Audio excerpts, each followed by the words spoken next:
Ингушетия вошла в тройку лидеров по росту числа малых и средних предприятий. Об этом заявил глава Ингушетии в своем телеграм-канале. Цитата. В первом квартале 2025 года, согласно данным Минэкономразвития страны, составил более 6%. По итогам 2024 года в республике зарегистрировано около 7 тысяч субъектов МСП, что на 11% больше, чем в 2023 году. Также выросло число самозанятых на 27%, это почти 21 тысяча человек. Хочу отметить, что в Ингушетии сформировался хороший инвестиционный климат, благодаря налоговым послаблениям, поддержке инвестпроектов и многому другому. Предпринимателям работать в республике стало выгодно. Они видят, в какую сферу деятельности вкладываться. Как правило, это сельское хозяйство, пищевая промышленность, сфера услуг. Рост малых и средних предприятий по итогам первого квартала с учетом новых показателей у нас составил почти 107%. Для региона это очень важно, так как напрямую влияет на качество жизни.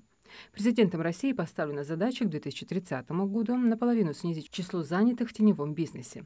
Уверен, что вместе с предпринимательским сообществом и деловыми объединениями республика с этой задачей справится. Конец цитаты.